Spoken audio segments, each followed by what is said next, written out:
Assalamualaikum warahmatullahi wabarakatuh. Nuwun, kula nuwun. Rahayu, rahayu sagung dumadi. Kawilujengan katentreman saha sih nugrahaning Gusti Kang Maha Welas lan Maha Asih. Mugia tansah tumedhak tumandha kajiwa kasalira wonten jiwangga panjenengan kaliyan kula.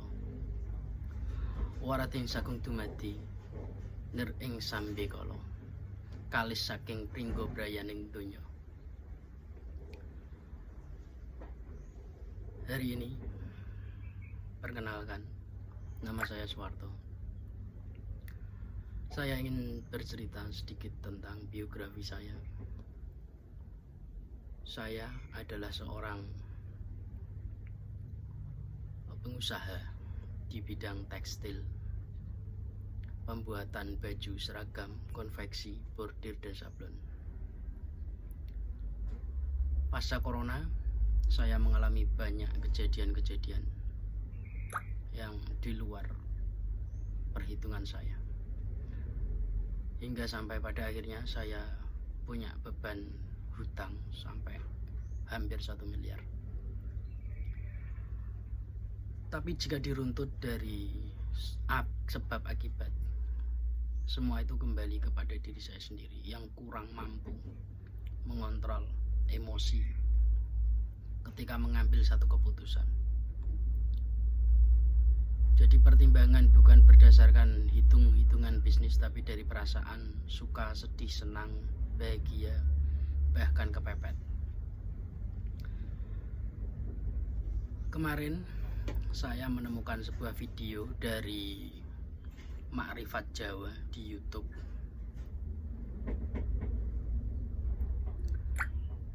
Yang memberikan narasi atau teknik-teknik atau cara-cara untuk melunasi hutang. Kurang lebihnya seperti berikut.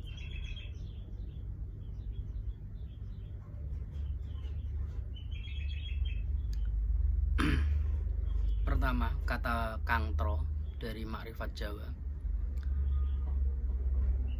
Untuk yang pertama, kita harus berpikir jernih ketika kita dalam kondisi terjepit atau kepepet. Berpikir jernih ini sepertinya mudah banget. Tapi nyatanya untuk beberapa teman, bahkan saya sendiri, di waktu-waktu tertentu untuk berpikir jernih itu tidak mampu atau belum bisa. Sampai akhirnya saya menemukan teknik pernafasan dari Kang Tro. Mungkin nanti pengaplikasiannya bisa berbeda karena pemahaman saya, sesuai pemahaman saya. Dan video ini saya buat sebagai jurnal grafik untuk menentukan hasil atau nilai.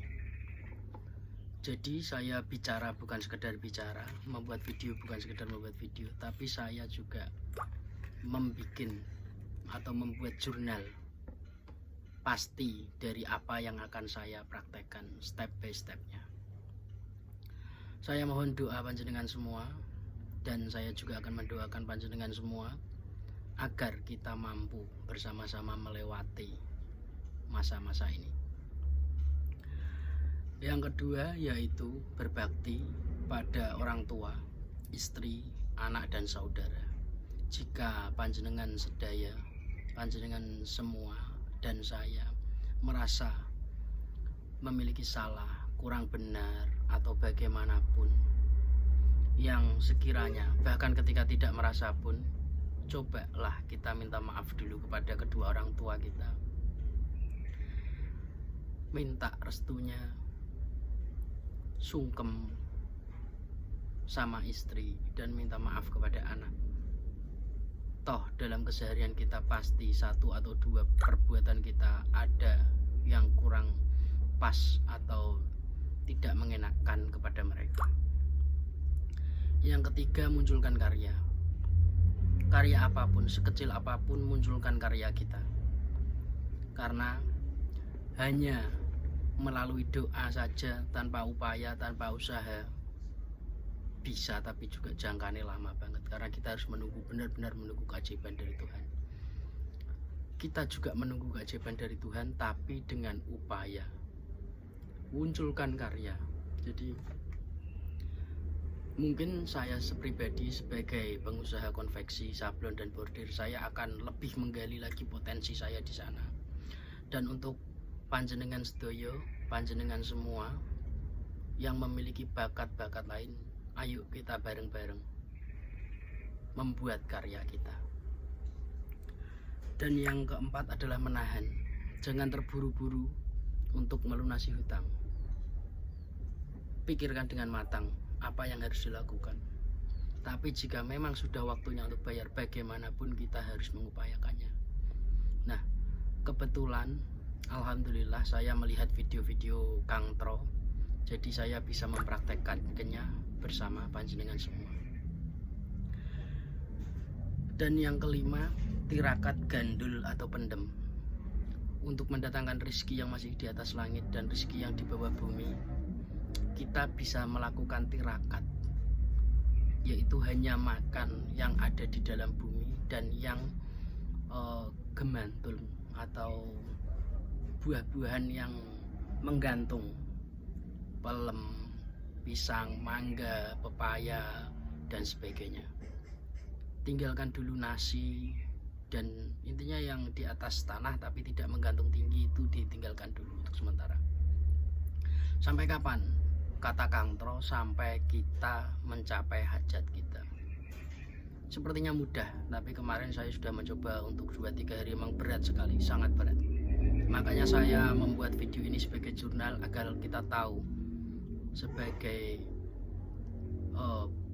pagar, rule, aturan yang bisa kita lakukan step by stepnya. Seperti itu. Nah, kembali lagi ke 5 cara tadi. Kita akan mempraktekkan satu cara pertama, yaitu berpikir jernih. Kang Tro sudah menjelaskan untuk berpikir jernih kita harus bisa mengolah pernafasan kita, mengheningkan cipta, merasakan apa yang menjadi keinginan kita, divisualisasikan agar semesta bisa menjawabnya. Kalau saya sendiri mempraktekannya seperti ini.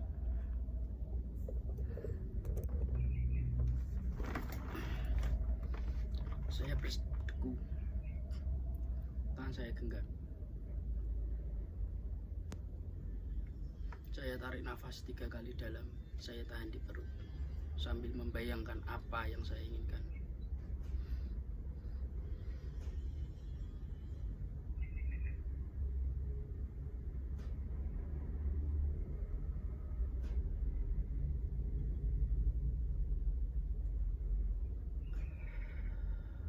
Kemudian keluarkan dari mulut.